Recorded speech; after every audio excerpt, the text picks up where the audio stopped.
पहिलं प्रेम भाग 4. संध्याकाळचे 6 वाजले होते. पावसाच्या हलक्या तरी शहराला एक नवीन शांतता देत होती. कॉलेजच्या मागच्या बागेत असलेल्या जुन्या वाड्याला झाडाखाली आरव उभा होता. त्यांच्या हातात एक छोटीशी डायरी होती. गेल्या काही महिन्यापासून त्यांच्या मनात जे काही साचलं होतं तिथे आज तो व्यक्त करणार होता. दुसरीकडे निशा तितकीच अस्वस्थ होती. आरवने तिला अचानक भेटायला बोलवलं होतं. त्याचा आवाज फोनवर थोडा गंभीर वाटला होता. त्यामुळे तिच्या मनात अनेक प्रश्न निर्माण झाले होते. निशा बागेत आली. आरव पाहताच क्षण कसला, पण त्याच्या चेहऱ्यावर गोलमेल स्पष्ट दिसत होते. आरव काही क्षण शांत राहिला. निशा, मला आज काहीतरी महत्त्वाचं सांगायचं आहे. निशाच्या हृदयाची धडधड वाढली होती. काय? आरवने खोल श्वास घेतला. तुला भेटण्यापासून माझ्या आयुष्यात बदलले आहे. तुझ्या सोबत घालवलेला प्रत्येक क्षण मला खास वाटतो आणि आता हे मनात ठेवणं मला शक्य नाही. निशा त्याच्याकडे एकटक पाहत होती. त्या शब्दासोबत जर वेळ थांबली. पावसाचे थेंब अजूनही जमिनीवर पडत होते. मी सकाळी क्षणभर काहीच बोलली नाही. आरवच्या मनात भीती निर्माण झाली. जर तुझ्या मनात तसं काही नसेल तर मी आरव त्याचं वाक्य अर्धवट थांबवलं. मलाही मनात तेच आहे. आरवच्या डोळ्यात आश्चर्य आणि आनंद एकाच वेळी उमटला. खरंच? निशा हलके हसली. हो, खूप दिवसापासून. त्या संध्याकाळी तिच्या प्रेमाची पहिली कबुली पूर्ण झाली.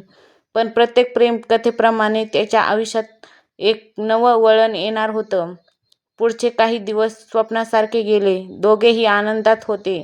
एकमेकांशी तासनतास बोलणं, भविष्याची स्वप्न पाहणं चाललं होतं.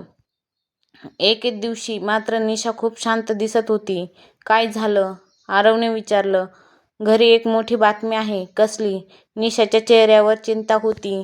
बाबांची बदली झाली आहे. आरवच्या चेहऱ्यावरील काही क्षणात नाराज झाला. कुठे? पुण्यात. दोघांमध्ये शांतता पसरली. म्हणजे तू इथून जाणार? निशाने मान हलवली. आरवला काय बोलावं तेच समजत नव्हतं. त्यांनी प्रेमाची कबुली दिल्यानंतर अवघे काही दिवस झाले होते आणि आता नियतीने त्यांची परीक्षा घेणार होती. त्या रात्री दोघांनाही झोप लागली नाही. आरव सतत विचार करत होता. आरवचे आणि निशाचे नाते टिकेल का? निशाच्या मनातही तेच प्रश्न होते. दुसऱ्या दिवशी त्यांनी भेटायचे ठरवलं. आपण प्रयत्न करूया, निशा म्हणाली. हो, पण अंतर खूप आहे. आरवने तिचा हात हातात घेतला. मी वचन देतो, काही झालं तरी मी तुझ्या सोबत राहीन. निशाच्या डोळ्याला अश्रू आले. मी सुद्धा. काही आठवड्यानंतर निशा पुण्याला निघून गेली. स्टेशनवरचा किती निरोप दोघांसाठी खूप कठीण होता.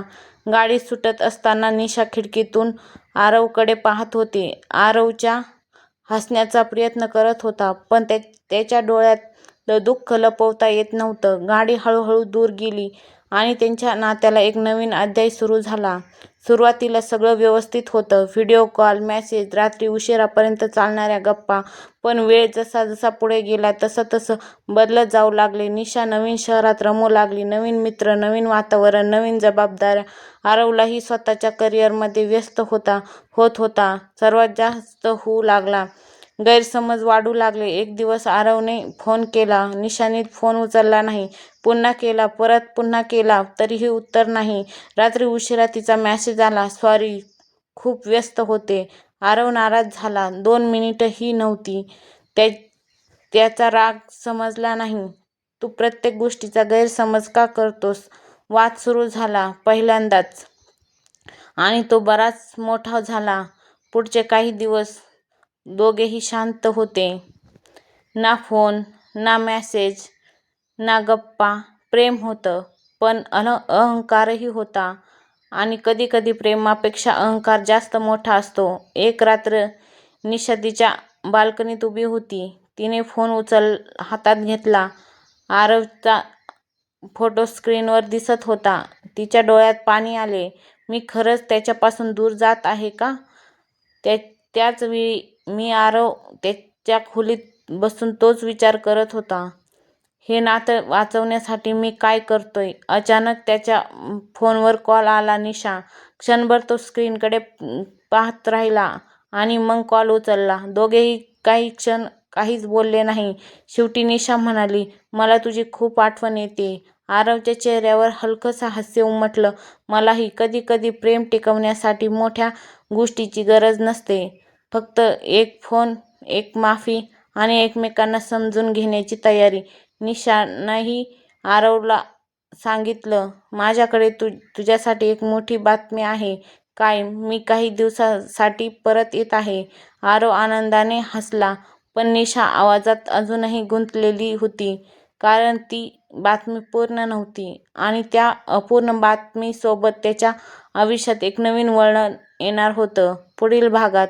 पहिलं प्रेमच्या पुढील भागात निशा कोणती मोठी बातमी घेऊन येत आहे आणि ती बातमी आरव निशाच्या नात्याला आणखी मजबूत करेल की नवीन संकट निर्माण करेल, भाग 5 मध्ये पाहू. धन्यवाद.